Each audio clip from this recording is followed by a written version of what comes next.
మీరు ఆన్ చేయకపోయినా లాగుతారు మీరు. సంతోషం. ఈ సంవత్సరం తెలంగాణ రాష్ట్రం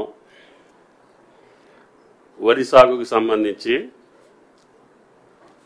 చరిత్రలో ఎన్నడూ లేనటువంటి విధంగా భారతదేశంలోనే అగ్రస్థానాన్ని ఆక్రమించింది. అన్ని పెద్ద రాష్ట్రాల కన్నా కూడా వరి పండించేటటువంటి ట్రెడిషనల్ స్టేట్స్ హర్యానా, పంజాబ్ కంటే కూడా ఎక్కువ ఎకరాలతోటి పాటు ఎక్కువ ఉత్పత్తిని సాధించినటువంటి సంవత్సరంగా ఈనాడు కాంగ్రెస్ ప్రభుత్వంలో రేవంత్ రెడ్డి గారి నాయకత్వాన గతంలో 146 లక్షల టన్నులు ఉన్నటువంటి 1,46 లక్షల మెట్రిక్ టన్నులు ఉన్నటువంటి ఉత్పత్తి రికార్డు. అది అప్పుడు సెకండ్ ఉండేవాళ్ళం దేశంలో. ఈనాడు భారతదేశంలో 1,53 లక్షల దిగుబడి అంచనాతోటి భారతదేశంలోనే అగ్రగామిగా ఉన్నాం. దానికి తెలంగాణ రైతాంగానికి రాష్ట్ర ప్రభుత్వం తరఫున శుభాకాంక్షలు, ధన్యవాదాలు కూడా. దీనిలో గతంలో సన్న రకాలు 25 లక్షల ఎకరాల్లోనే ఉండేది. ఈ సంవత్సరం 40 లక్షల చిల్లర ఎకరాల్లో సన్నధాన్యాన్ని పండించడం జరిగింది. కారణం, సన్నధాన్యానికి 500 రూపాయలు తెలంగాణ ప్రభుత్వం బోనస్ ప్రకటించింది. బోనస్ ప్రకటించడానికి కూడా కారణం, పేదలకు ఇచ్చేటటువంటి రేషన్ బియ్యం కూడా రేపు సంక్రాంతి నుండి సన్న బియ్యమే ఇవ్వాలి. అదేవిధంగా సోషల్ వెల్ఫేర్ కానీ, గురుకులాలు కానీ, అన్ని సంక్షేమ హాస్టల్స్ కూడా పిల్లలందరికీ సన్న బియ్యం ఇవ్వాలనేటటువంటి రాష్ట్ర ప్రభుత్వం యొక్క ఆకాంక్ష, కోరిక మేరకి ఈనాడు రాష్ట్ర ప్రభుత్వం బోనస్ ప్రకటించింది. దానివల్ల ఈనాడు సన్న రకాల పంట అధికమైంది. గతంలో దొడ్డు రకాలు 41 లక్షల ఎకరాల్లో ఉండేది. ఈ సంవత్సరం కేవలం 26 లక్షలకు పడిపోయింది. సన్నధాన్యాలే ఎక్కువ ఎకరాల్లో పండించటం వలన ఈనాడు తెలంగాణ రాష్ట్రంలో మన రాష్ట్రాన్ని అవసరాలే కాకుండా, మన రాష్ట్ర ప్రజల అవసరాలే కాకుండా, దేశ అవసరాలు, ఇతర దేశ అవసరాలకు కూడా మన సన్నధాన్యం పోయే అవకాశం వచ్చింది. దానివల్ల ఈరోజు మార్కెట్లో ధాన్యానికి మనం బోనస్ ఇచ్చేదానికంటే కూడా ప్రైవేటు వ్యాపారస్తులు, మిల్లర్స్ కానీ పోటీపడి కళ్ళాల్లోనే మాయిశ్చర్ ఎంతున్నా కూడా కొనే అవకాశం వచ్చింది. మనమేమో కేంద్ర ప్రభుత్వం యొక్క నిబంధనలకు అనుగుణంగా ఎఫ్సిఐ నియమించినటువంటి నిబంధనలు 17% మాయిశ్చర్కే మనం కొనాలి. దానివల్ల ప్రైవేటు మిల్లర్స్కి, డయ్యర్స్ వాళ్ళ మిల్లర్లు అవకాశాలు ఉంటాయి. కాబట్టి ఎంత మాయిశ్చర్ ఉన్నా డైరెక్ట్గా కళ్ళంలోనే కొని తీసుకెళ్లే అవకాశం వచ్చింది. రైతులందరూ కూడా ఈనాడు ఓపెన్ మార్కెట్లో అమ్ముకునే అవకాశం కూడా వచ్చింది. గతంలో ఇదే రోజుకి కేవలం ఆ ప్రభుత్వంలో 4,555 పర్చేసింగ్ సెంటర్స్ మాత్రమే ఓపెన్ చేశారు. ఈ సంవత్సరం కాంగ్రెస్ ప్రభుత్వం 7,411 కేంద్రాల్లో ఈనాడు కొనుగోలు జరుగుతూ ఉంది. గతంలో ఇదే రోజుకి 17 జిల్లాల్లో మాత్రమే కొనుగోలు ప్రారంభమైంది. ఈరోజు 25 జిల్లాల్లో కొనుగోలు జరుగుతూ ఉంది. గతంలో ఈ రోజుకి సేకరించినటువంటి ధాన్యం పోయిన ఇదే రోజున 9,30,00,000 మెట్రిక్ టన్నులు, 9.35 లక్షల మెట్రిక్ టన్నులు. కానీ ఈ సంవత్సరం 9.58 లక్షల మెట్రిక్ టన్నులు ఈ రోజుకి కొనుగోలు చేయటం జరిగింది. అందుట్లో 7,7.49 దొడ్డు రకాలు, 2.9 సన్నాలు. గతంలో ఇదే రోజుకి 2,060 కోట్లు మాత్రమే విలువ కలిగినటువంటి ధాన్యాన్ని కొనుగోలు చేశాం. ఈ సంవత్సరం 2,222 కోట్ల రూపాయలు కొనుగోలు చేయటం జరిగింది ఈ రోజుకి. అదేవిధంగా రైతుకు చెల్లించింది గతంలో ఇదే రోజున కేవలం 422 కోట్లు మాత్రమే. కానీ ఇప్పుడు ఈ రోజుకి ఈ ప్రభుత్వం చెల్లించింది 622 కోట్లు.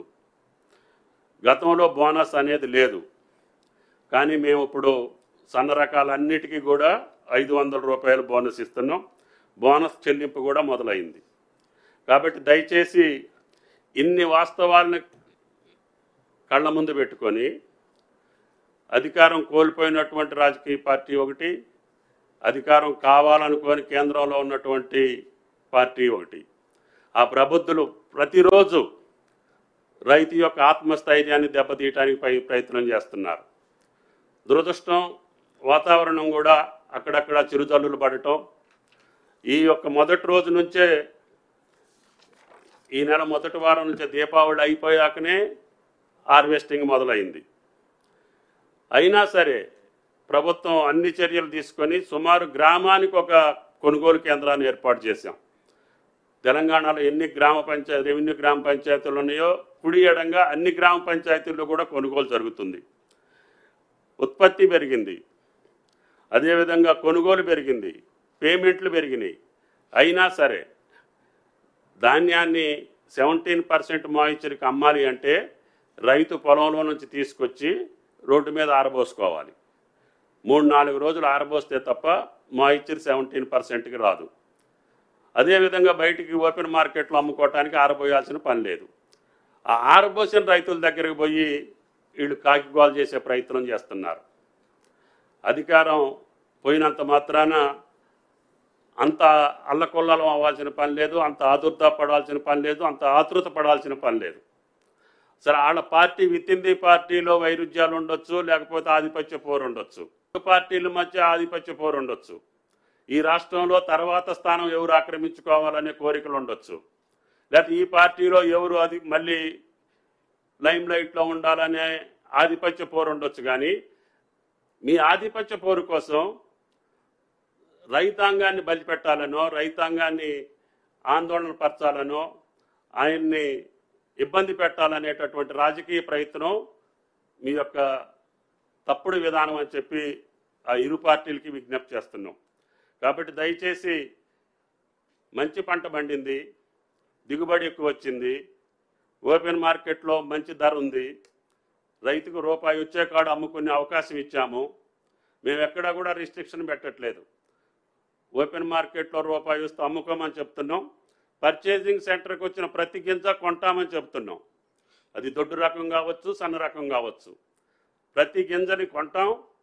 ప్రతి రైతుకి అమౌంట్ కూడా విత్ ఇన్ టైంలో ఇచ్చి తప్పకుండా రైతును ఆదుకోవాలనే ప్రభుత్వం తప్ప మీకు మాదిరిగా మాటలతోటో చేతలతోటో రైతును ముంచినటువంటి ప్రభుత్వం కాంగ్రెస్ ప్రభుత్వం కాదు అని చెప్పి ఆ ఇరు పార్టీలకు విజ్ఞప్తి చేస్తున్నాం. కేంద్రంలో ఉన్న పార్టీకి కూడా విజ్ఞప్తి, మీరిచ్చినటువంటి గైడ్ లైన్స్ ప్రకారంగా మేము కొనాలి. మీకు అంత ప్రేమ ఉంటే, అంత అభిమానం ఉంటే, రైతుల మీద అంత మక్కువ ఉంటే, నిజంగా రైతాంగం కోసం మీరు మాట్లాడే పద్ధతి ఉంటే ఆ యొక్క గైడ్ లైన్స్ని కొంచెం మార్చండి. మాయిశ్చర్ యొక్క విధి విధానాలు మార్చండి. అది కాటన్లో కావచ్చు, వరిలో కావచ్చు. ఆ ప్రయత్నం చేయకుండా అన్ని రాష్ట్రాల కంటే ఎక్కువ పంట పండించినటువంటి తెలంగాణ రైతుని ఈరోజు మీరు ఆగం చేయాలని ముందుకొస్తే అది మీ వినాశనానికి తప్ప వేరేది కాదు అని చెప్పి ఆ ఇరు పార్టీ నాయకులకి విజ్ఞప్తి చేస్తున్నాం. కాబట్టి దయచేసి ధాన్యం కొనుగోలులో కానీ, పత్తి కొనుగోలులో కానీ, పత్తి కూడా గతంలో కంటే బ్రహ్మాండంగా దిగుబడి తగ్గింది, కానీ కొనుగోలులో మాత్రం ఏమాత్రం కూడా అలక్ష్యం చేయకుండా గత 3 నెలలుగా CCIని ఇబ్బంది పెట్టి ఆ మంత్రి గారితో మాట్లాడి ఆ MDని ఇక్కడికి పిలిపించి 3 సార్లు తెలంగాణ పత్తిని మొత్తాన్ని కొనుగోలు చేసే ప్రయత్నం చేశాం. పెద్ద ఎత్తున పత్తి కొనుగోలు కూడా జరుగుతుంది. ఎక్కడైనా ఏదైనా టెక్నికల్గా సమస్య వస్తే రైతులకు కూడా మేము విజ్ఞప్తి చేశాం. దయచేసి మీకు ధర కావాలంటే మాయిశ్చర్ మెయింటైన్ చేసుకోండి, వాతావరణం కూడా మీకు అనుకూలంగా ఉంది.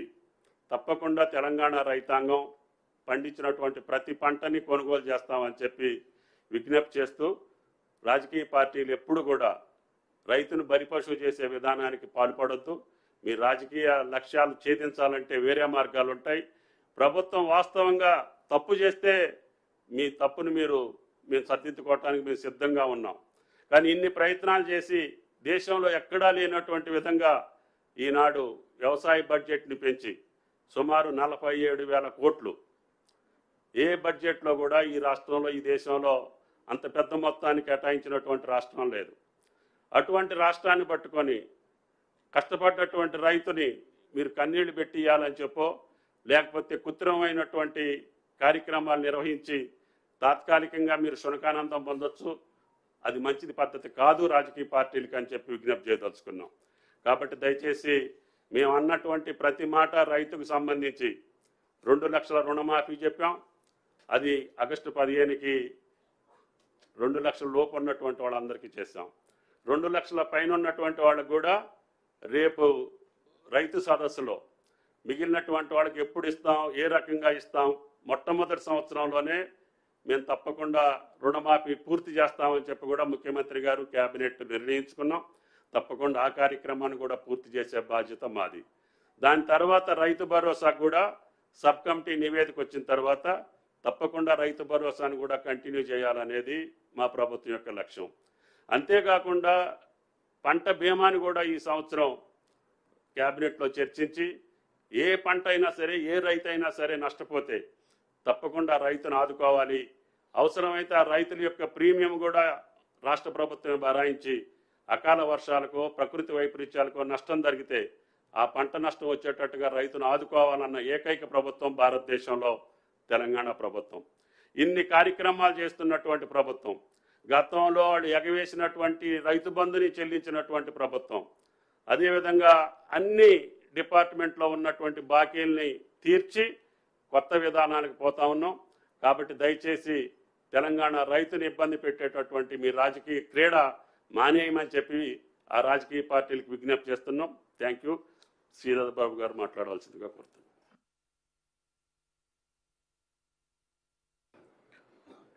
పాత్రికేయ మిత్రులందరికీ నమస్కారం. ఇప్పుడే పెద్దలు తుమ్మల నాగేశ్వరరావు గారు ఈ రోజు వరకు కొనుగోలు విషయంలో, వరి కొనుగోలు విషయానికి సంబంధించిన అనేక అంశాలు మీ దృష్టికి తీసుకురావటం జరిగింది. ఒక ప్రక్కన టీఆర్ఎస్ పార్టీకి సంబంధించిన నాయకులు హరీష్ రావు గారు, ఇంకో ప్రక్కన కేటీఆర్ గారు వారి ప్రభుత్వ హయాంలో 10 సంవత్సరాల కాలం పాటు రైతులకు అన్యాయం చేసి వచ్చిన అవకాశాన్ని సద్వినియోగపరచుకోకుండా, రైతులకు మేలు చేయకుండా మొసలి కన్నీరు కారుస్తూ రైతులను రెచ్చగొట్టే ప్రయత్నం చేస్తూ ఉన్నారు. మేము హరీష్ రావు గారికి చెప్తా ఉన్నాం, ప్రభుత్వం ఏర్పడ్డ తర్వాత మా యొక్క సంకల్పన, మరి వ్యవసాయ శాఖ మంత్రి గారు తుమ్మల నాగేశ్వరరావు గారు కానీ, మా ముఖ్యమంత్రి రేవంత్ రెడ్డి గారు రైతులకు ఇచ్చిన ప్రతి మాటను నిలుపుకునే ప్రయత్నంలో మా కొన్ని ఆర్థికపరమైన ఇబ్బందులు ఉన్నప్పటికీ ఆర్థిక వ్యవస్థను ఇష్టారాజ్యంగా అడ్డగోలుగా ఆ రోజు టీఆర్ఎస్ పార్టీ ప్రభుత్వం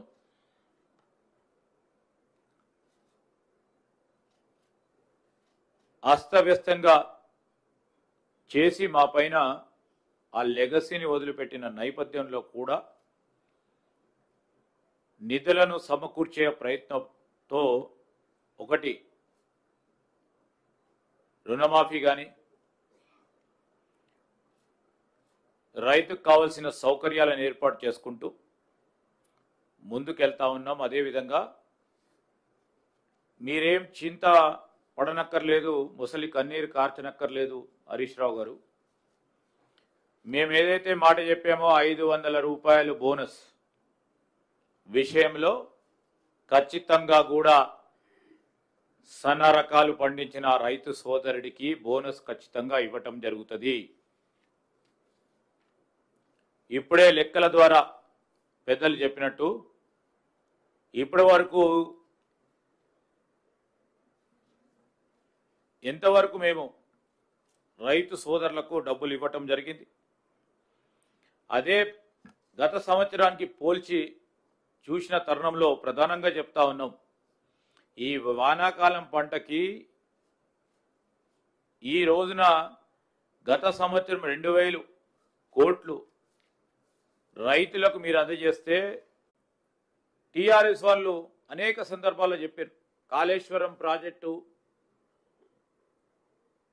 వర్షాలు పడతా ఉంటే బ్యారేజీలను నిల్వ చేసి వరి ఉత్పత్తుకు మేము పెద్ద ఎత్తున ఆలోచన చేసినాం కనుక పెద్ద ఎత్తున వరి సాగు జరిగిందని చెప్తా ఉన్నారు. మేము అడుగుతా ఉన్నాం ఈరోజు కానీ వీరిని ఎరగని రీతిలో ఈరోజు వచ్చిన ధాన్యం 66.77 లక్షల ఎకరాల విస్తీర్ణంలో ఎప్పుడూ లేని విధంగా 146 లక్షల మెట్రిక్ టన్నుల వరి ఉత్పత్తి అయింది. గొగ్గోలు పెట్టింది కదా కాళేశ్వరం ప్రాజెక్టుకు సంబంధించి, మేమైతే వానాకాలంలో నీళ్ళు ఇచ్చినామని, ప్రాజెక్టు ఉంది కనుకనే నీళ్ళు ఇచ్చినాం, ప్రాజెక్టు ద్వారానే అయిందని నీళ్ళు ఇచ్చినామని గొగ్గోలు పెట్టిన ఈ టీఆర్ఎస్ పార్టీ ప్రభుత్వానికి సంబంధించి ఆనాడు చెప్పింది. ఈరోజు మేము అడుగుతా ఉన్నాం, ఒక ప్రక్కన బ్యారేజీలు కూలిపోతా ఉన్న సందర్భంలో కేంద్ర ప్రభుత్వం ఆధీనంలో ఉన్న సంస్థ ద్వారా సాంకేతికపరమైన మాకు జవాబు వచ్చిన తర్వాత ముందుకు పెట్టాలని ఆలోచన చేసినప్పటికీ ఈరోజు ఇంత ఉత్పత్తి జరిగింది. వారంటే వారు చెప్పిన ప్రతి మాట సత్యదూరమైందని స్పష్టంగా కనబడతా ఉంది. రెండవది బీజేపీ పార్టీ వారికి, కేంద్రంలో మీ ప్రభుత్వం ఉంది. ఇంతకుముందు పెద్దలు తుమ్మల నాగేశ్వరరావు గారు చెప్పినట్టు వెసులుబాటు ఇవ్వండి. తెలంగాణ రాష్ట్రానికి సంబంధించిన రైతాంగ సోదరులకు సంబంధించి మీరేదైతే 17% నిష్పత్తి పెట్టి తేమకు సంబంధించిన అంశం విషయంలో మీ ప్రభుత్వం ఉంది కేంద్రంలో, మీ బీజేపీకి సంబంధించిన పార్లమెంట్ సభ్యులు ఉన్నారు 8 మంది. ప్రధానమంత్రిపై వ్యవసాయ శాఖ మంత్రిపై ఒత్తిడి తీసుకొచ్చి వెసులుబాటు ఇచ్చే కార్యక్రమం చేస్తే ఈరోజు మీరు వెసులుబాటు ఇస్తే అంత దూరం వరకు కూడా పోయి మేము పూర్తి స్థాయిలో ధాన్య సేకరణ విషయంలో తేమను పక్కన పెట్టాం మేము కేంద్ర ప్రభుత్వం అని చెప్పండి, లేకుంటే ఇతర అంశాలకు సంబంధించిన విషయంలో మేము పూర్తి స్థాయిలో వెసులుబాటు ఇవ్వమని చెప్పండి. రెండో క్షణమే వ్యవసాయ శాఖ, మార్కెటింగ్ శాఖ, మా పౌర సరఫరా శాఖకు సంబంధించిన అధికారులందరూ కూడా అదే రకమైన వెసులుబాటు ఇచ్చి ధాన్య సేకరణ చేయటం జరుగుతుంది. మీ బాధ్యతను విస్మరించి ప్రభుత్వం, ఇక్కడ మా రాష్ట్ర ప్రభుత్వం, ఇటువైపున్న కాంగ్రెస్ పార్టీ ప్రభుత్వంపై ఈ విధంగా మాట్లాడటం సరికాదని బీజేపీ సోదరులకు కూడా మేము తెలియజేస్తా ఉన్నాం. కాటన్కి సంబంధించి గత సంవత్సరం 24 లక్షల మెట్రిక్ టన్నులు కొనుగోలు చేస్తే, పంట పండిస్తే ఈ సంవత్సరం 25.5 లక్షల మెట్రిక్ టన్నులు ఉత్పత్తి వస్తుంది. కేవలం గత సంవత్సరం 86 సెంటర్లోనే కొనుగోలు జరిగింది. ఈ రోజున 300 సెంటర్లో కొనుగోలు జరుగుతూ ఉంది. సేకరించిన పత్తి కూడా 15,859 మెట్రిక్ టన్నులు గత సంవత్సరం ఈ రోజుకు చేస్తే ఈ రోజున 1,34,621 మెట్రిక్ టన్నులు కొనుగోలు చేయడం జరిగింది. రైతుల సంఖ్య గత సంవత్సరం ఇదే రోజుకి 6,553. కానీ ఈ రోజుకి అమ్ముకున్నటువంటి రైతుల సంఖ్య 56,852. సేకరించిన పత్తి విలువ వచ్చి గత సంవత్సరం ఇదే రోజుకి 110 కోట్లు మాత్రమే. కానీ ఈ సంవత్సరం 987 కోట్లు విలువ కలిగినటువంటి పత్తిని సేకరించాం. రైతులకు చెల్లించిన గతంలో ఇదే రోజున 8 కోట్లు మాత్రమే. కానీ ఇప్పుడు 110 కోట్లు రైతులకు వెళ్ళింది. అంటే పత్తి కొనుగోలులో కానీ వరి కొనుగోలులో కానీ గతంలో కంటే అన్నిటికంటే మిన్నగా ఈ సంవత్సరం అన్ని పారామీటర్స్లో వీఆర్ ఇన్ ద నెంబర్ 1. అటువంటి ప్రథమ స్థానంలో ఉన్నటువంటి రాష్ట్రాన్ని భంగిల్ చేసి, లేదు మా రాజకీయ పాపమే మాకు ముఖ్యం, మాకు రాజ్యాధికారమే ముఖ్యం, కాబట్టి మీ మీద బట్టగాల్చి మీదేస్తాం, తుడుచుకోండి అనేటటువంటి దుర్బుద్ధికి వచ్చినటువంటి రాజకీయ పార్టీలు రైతు సంక్షేమం కోసం కాదు, మీ యొక్క అధికార దాహం తీర్చుకోవటానికి అనేది అర్థమవుతుంది. కాబట్టి అది తగ్గించి రైతుని ఎక్కడా కూడా ఆందోళనకరం చేయకుండా, ఆయన ఎక్కడా కూడా ఇబ్బంది పడేటటువంటి ప్రకటనలు కానీ ఆయనకి నష్టం వచ్చేటటువంటి కార్యక్రమాలకు దూరంగా ఉండాలని చెప్పి ఆ రాజకీయ పార్టీలకు విజ్ఞప్తి.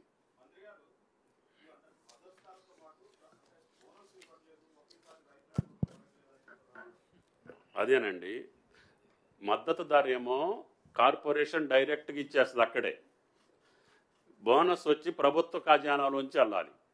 ప్రభుత్వ ఖజానా నుంచి వెళ్ళాలంటే ప్రాసెస్ జిల్లా నుంచి డిజిటల్ సైన్ చేసుకొని సివిల్ సప్లైస్ కార్పొరేషన్కి రావాలి.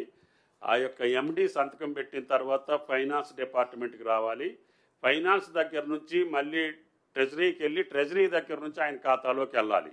ఆ ప్రాసెస్కి 3-4 రోజులు టైం పడుతుంది.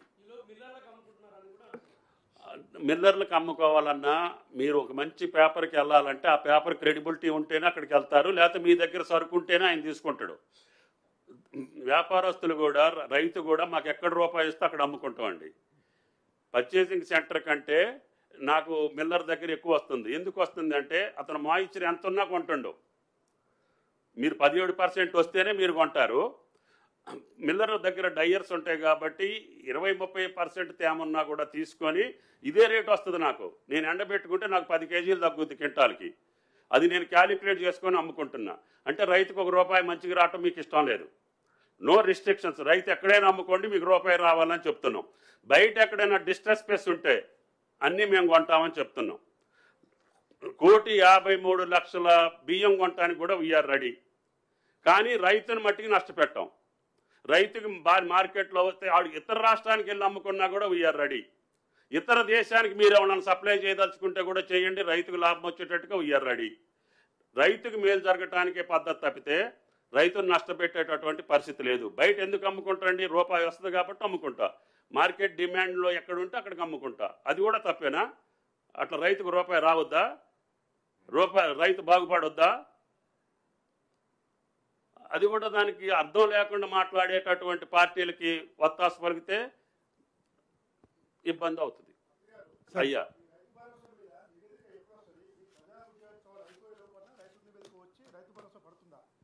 బట్టి గారిని అడగాలి, చైర్మన్ గారు. ఆయన రైతు బంధుకు సంబంధించి ఒకటే గొగ్గోలు పెడతా ఉన్నారు కదా టీఆర్ఎస్ వాళ్ళు. 2019లో వారు కూడా రైతు బంధు ఇవ్వలేదు. మనం ఇచ్చాం ఆ అమౌంట్, మనం ఇచ్చాం 7,660 కోట్లు. ఆ అమౌంట్ను కూడా మా ప్రభుత్వం వచ్చిన తర్వాత డిస్పర్స్ చేయటం జరిగింది. ఈరోజు స్పష్టంగా అసలు రైతు అనేవాడికి రైతు బంధు ఇవ్వాలనే ఒక ఆలోచన చేస్తూ ఉన్న తరుణం ఇది.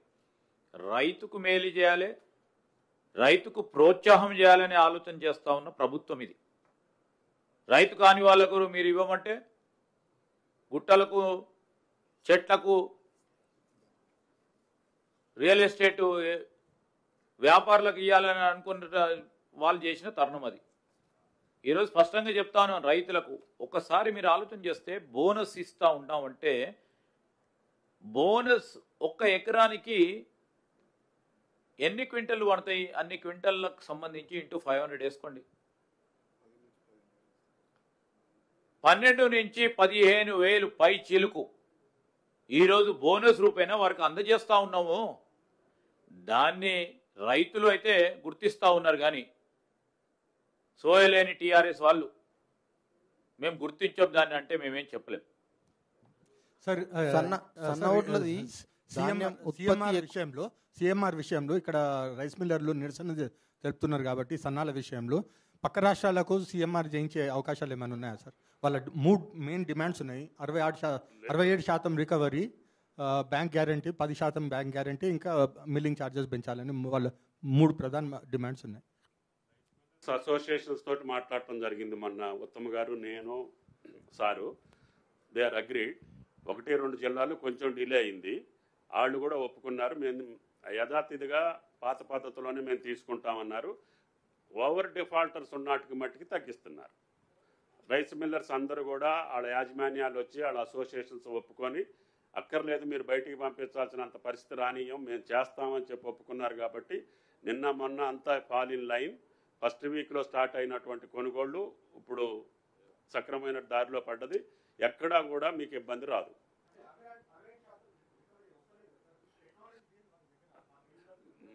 మొన్న సివిల్ సప్లైస్ మంత్రి గారు ఇచ్చిన కండిషన్స్కి వాళ్ళు ఒప్పుకున్నారు ఫైనల్గా. ఆ ఒప్పుకున్నటువంటి గవర్నమెంట్ పాత పద్ధతుల్లోనే మేము చేస్తామని చెప్పి కొన్ని వాళ్ళకి ఎగ్జామ్షన్స్ ఇచ్చారు. బ్యాంక్ గ్యారంటీలు 100% వద్దు, 10% ఇవ్వండి, మిల్లింగ్ ఛార్జెస్ పెంచడం, ఇటువంటి వెసులుబాటు అంతా ఇచ్చిన తర్వాత they are in the line. Sir, ఈ రైతు బంద్ అనేది ఇన్ని ఎకరాల వరకు ఇస్తామనేది నాకు క్రాప్ ఏమన్నా పెట్టగలుగుతున్నారు సార్? సబ్ కమిటీలో రావాలి, సబ్ కమిటీ రిపోర్ట్లో వస్తుంది అది. మంత్రి గారు, శేర్బాబు గారు, ఈరోజు వికారాబాద్ లగ్చర్ల ఘటన సంబంధించి ఇప్పుడే సంగారెడ్డి జైల్లో ఉన్న రైతుల దగ్గర కేటీఆర్ వెళ్ళాడు. నిన్న తెలంగాణ భవన్కి ఆ లంబాడి మహిళా రైతులు కూడా వచ్చి తమ గోడును వెళ్ళబోసుకుంటున్నారు. మీరేమో బీఆర్ఎస్ పార్టీ వర్కింగ్ ప్రెసిడెంట్ కేటీఆరే కుట్ర పన్నారని చెప్పి మీరు ఆరోపిస్తున్నారు, మేము కాంగ్రెస్ పార్టీ కానీ ప్రభుత్వం కానీ. ఇప్పుడు ఆరోపణ కానీ వాస్తవాలు మాట్లాడితే ఆరోపణలు కావు. స్పష్టంగా చెప్తా ఉన్నాం. మీరు ఒకసారి వీడియో చూస్తే మాజీ శాసనసభ్యులు మేము ఎవరైనా వస్తే కొడతాం, కొట్టి తీడుతాం, బుద్ధి చెప్తామని చెప్పింది వారా? మేము ప్రభుత్వ అధికారులను తరిమి కొడతాము అని స్పష్టంగా చెప్పింది టీఆర్ఎస్ పార్టీకి సంబంధించిన వారి అగ్రనేతలు.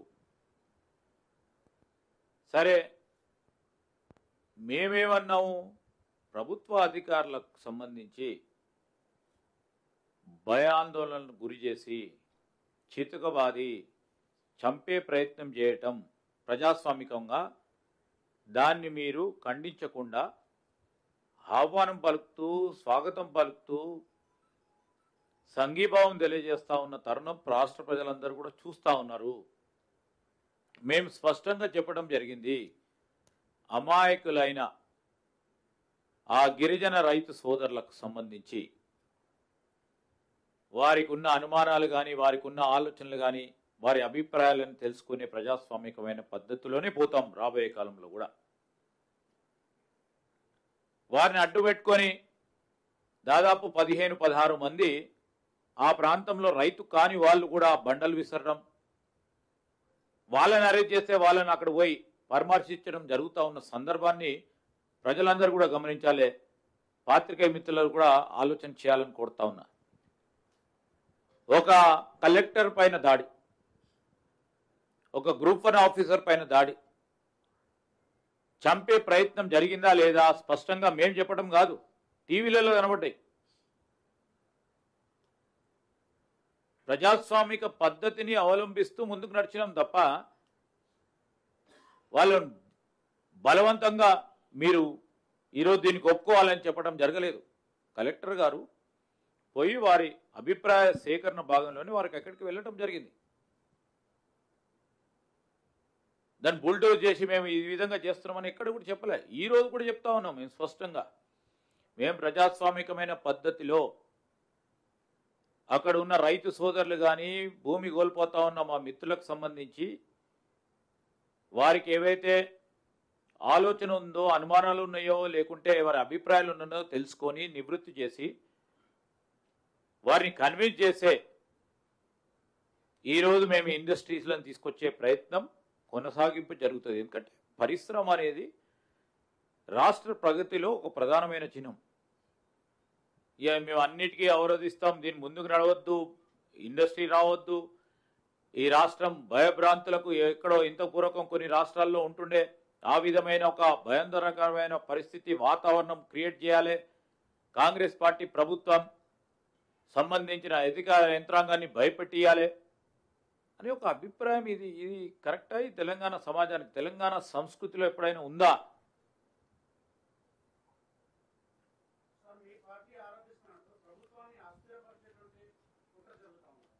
డెఫినెట్గా కనబడుతుంది కదా. అస్థిరపరిచే కార్యక్రమ భాగంలో బీజేపీకి సంబంధించిన ఒక సోదరుడు అంటాడు, ప్రభుత్వానికి సంబంధించిన ముఖ్యమంత్రి మేము తీసేపడతా ఉన్నాడు. దానికి దీనికి కరెక్ట్గా లింక్ కుదురుతా ఉంది. బీజేపీ టీఆర్ఎస్ చేసే ఒక ప్లాన్, ఇద్దరు మిత్రులు కలిసి చేస్తా ఉన్న ఒక ప్రయత్నం స్పష్టంగా కనబడతా ఉంది. ఇప్పుడు ఒక ప్రక్కనేమో వారు అట్లా మాట్లాడుతూ ఉంటే, ఇంకో ప్రక్కన మరి ముఖ్యమంత్రి గారి నియోజకవర్గంలో హింసకు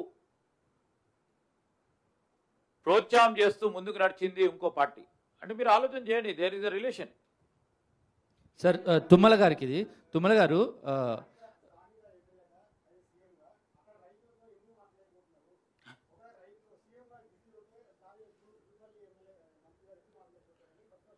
కాదండి, నేనేమంటానంటే ఇప్పుడు ప్రజాభిప్రాయ సేకరణ మంత్రులు చేయరు,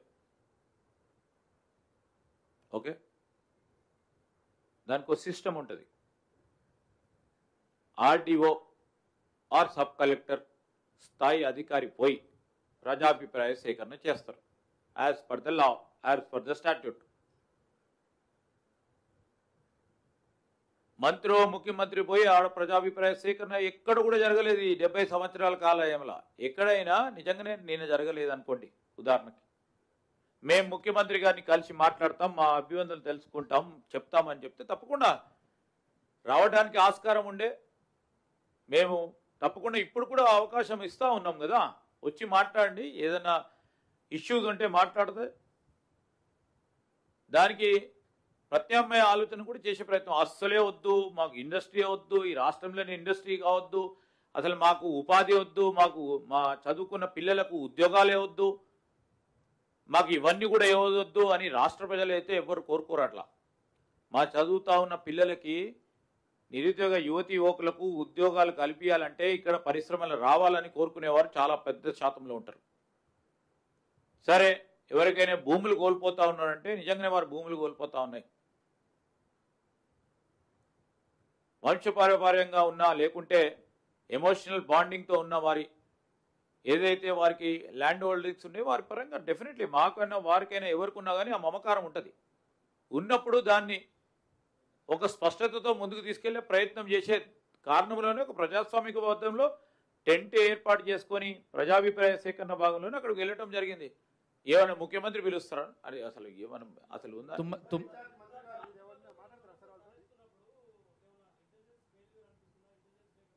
స్పష్టంగా చెప్పడం జరిగింది, ప్రభుత్వ యంత్రాంగం నుంచి తరఫున కూడా ఎక్కడ పొరపాట్లు ఉన్నాయో తప్పకుండా విచారణ తేలిపోతుంది. విచారణ ఈరోజు ఒక సీనియర్ పోలీస్ అధికారి పర్యవేక్షణలో విచారణ జరుగుతూ ఉంది. అన్ని విషయాలు కూడా స్పష్టంగా బయటికి రావడం జరుగుతుంది. జరిగిన తర్వాత మాట్లాడతాం. తుమ్మల గారు మీకు ఒక క్వశ్చన్ సార్. సార్